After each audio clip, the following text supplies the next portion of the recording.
Hello viewers, எல்லாரும் எப்படி இருக்கீங்க? ஸோ இந்த வீடியோவில் திருவள்ளூரும் திருக்குறளும் அப்படின்ற டாபிக் இருந்து பார்க்கலாம். மற்ற டாப்பிக்ல இருந்து கொஷின் வருமா வராதான் நம்மளால் கன்ஃபார்மாக சொல்ல முடியாது. ஆனால் திருக்குறள்லேருந்து கன்ஃபார்மாக ஒரு 3லேருந்து 4 கொஷின் வரும்னு சொல்லலாம். ஸோ திருவள்ளுவர் பற்றியும் திருக்குறளை பற்றியும் தமிழ்லேயும் வரும், ஜிஎஸ்லேயும் வரும். ஸோ ரொம்ப இம்பார்ட்டன்ட் டாபிக் இது. தமிழ் எழுதப்பட்ட முதல் உலக பணுவல் என போற்றப்பட்ட நூல் திருக்குறள். அறநூல்களில் தமிழர் திருமறை, உலக பொதுமறை என போற்றப்படுவது திருக்குறள். நீதி நூல்களில் நந்தா விளக்கம் என அழைக்கப்படுவது திருக்குறள். உலக பண்பாட்டிற்கான தமிழ் இனத்தின் பங்களிப்பு என போற்றப்படும் நூல் திருக்குறள். சங்க காலத்தில் எழுதப்பட்டிருந்தாலும் சங்கம் அறிவிய கால இலக்கியத்தில் வைத்து போற்றப்படும் நூல் திருக்குறள். திருக்குறளின் பாவகை குறள் வெண்பா. தமிழ் இலக்கியத்தில் மிக குறுகிய அடிகளால் ஆன பெரிய நூல் திருக்குறள். திருக்குறள் அப்படின்னுடைய இலக்கண குறிப்பு அடியெடுத்த கருவியாக பெயர். திருக்குறளின் பெருமை உணர்த்தும் நூல் திருவள்ளுவ மாலை. திருவள்ளுவர் திருக்குறளை 7 சீர்கொண்டு படைத்துள்ளார். திருக்குறளில் பயின்று வரும் அடிவகைகள் அளவடி அல்லது நேரடி, இன்னொன்று சிந்தடி. திருக்குறளில் 7 எனும் எண்ணு பெயர் 8 குறள்பாக்களில் வந்துள்ளது. திருக்குறளில் அமைந்துள்ள மொத்த அதிகாரங்கள் 133, மொத்த திருக்குறள்கள் 1330. திருக்குறள் முதலில் அச்சிட்டு வெளியிடப்பட்ட ஆண்டு, வெளியிட்டவர் யாரு, எந்த இடத்துல அப்படின்னா 1812 மலையத்துவசன் மகன் ஞானப்பிரகாசம் அப்படின்றவர் தஞ்சையில் தான் ஃபர்ஸ்ட் வெளியிட்டிருப்பாரு. திருக்குறள் இடம்பெற்ற மலர்கள் அனிச்சம், குவளை.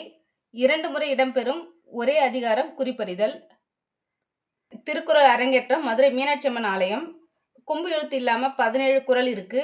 ஒரு முறை மட்டும் இடம்பெற்ற எழுத்துக்கள் லி, ங.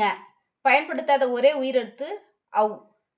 அதிகம் பயன்படுத்திய எழுத்து நீ, 1705 முறை. 50 பிறமொழி சொல்லு இடம்பெற்றுள்ளது திருக்குறள்ல. மொத்த சொற்கள் 12,000. மொத்த எழுத்துக்கள் 42,194. திருக்குறளில் தமிழ் எழுத்து 247ல 37 எழுத்து திருக்குறள்ல இடம்பெறவில்லை. 26 மொழியில திருக்குறள் வெளிவந்துள்ளது. 107 மொழியில மொழிபெயர்க்கப்பட்டுள்ளது. திருக்குறளை நரிக்குறவர் பேசும் வக்க போலி அப்படின்ற மொழிக்கு மொழிபெயர்த்தவர் யாருன்னா கிட்டு சின்னமணி. திருக்குறள்ல 157 அப்படின்ற பகையன் வந்திருக்குதா சொல்றாங்க.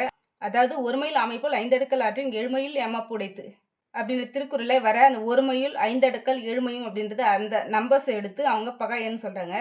அதே போல திருக்குறள் அகரத்தில் தொடங்கி நகரத்தில் முடியுது. அடுத்து திருக்குறளில் கோடி என்ற சொல் 7 முறை வந்திருக்கு.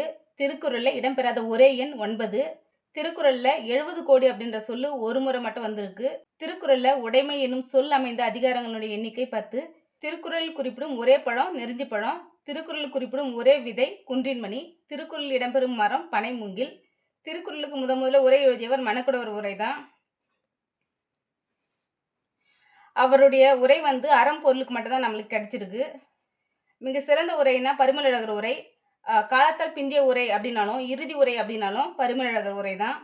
திருக்குறளுக்கு உரை எழுதியவர்கள் மொத்தம் 10 பேர். அந்த 10 பேர் எழுதிய அந்த உரையை பதின்மர் உரை அப்படின்னு சொல்லுவாங்க. திருக்குறளை முதல்ல ஆங்கிலத்தில் மொழிபெயர்த்தவர் ஜி போப்பு 1886 மொழிபெயர்த்திருப்பாரு. நம்முடைய திருக்குறளில் கடவுள் அப்படின்ற சொல்லோ தமிழ் அப்படின்ற சொல்லோ எந்த இடத்துலையுமே ஒரு முறை கூட இடம்பெறல. திருக்குறளில் அதிக முறை வரும் ஒரே சொல் பற்று. திருவள்ளுவரை உலகப்புலவர் என போற்றியவர் ஜி போப். திருவள்ளுவர் உலகம் அனைத்திற்கும் உரிய கவிஞர் என போற்றியவரும் ஜி போப் தான்.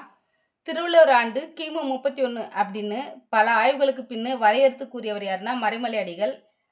திருவள்ளுவர் ஆண்டு கிமு 1 அப்படின்னு சொன்னது யாருன்னா VRR தீட்சிதர் அப்படின்றவர். அதே போல் திருவள்ளுவர் ஆண்டு கிமு 1லேருந்து 3க்குள்ளே இருக்கலாம் அப்படின்னு சொன்னது யாருன்னா ராசமாணிக்கனார். திருவள்ளுவர் ஆண்டு கிமு 31 என தமிழ்நாடு அரசால் ஏற்றுக்கொள்ளப்பட்ட ஆண்டு 1971. திருவள்ளுவர் ஆண்டு நடைமுறைப்படுத்தப்பட்ட நாள் 1/9/1972. தற்போது நடைபெறும் திருவள்ளுவர் ஆண்டு 2056. அதாவது அந்த நம்ம இப்போ நடக்கிற 2025ஓட ஒரு 31 கூட்டினா 2056. ஸோ அடுத்த வீடியோவில் திருக்குறளுடைய அமைப்பு பார்க்கலாம். இந்த வீடியோ உங்களுக்கு பிடிச்சிருந்தா லைக் பண்ணி ஷேர் பண்ணுங்கள். மறக்காம சேனலை சப்ஸ்கிரைப் பண்ணுங்கள். தேங்க்ஸ் ஃபார் வாட்சிங்.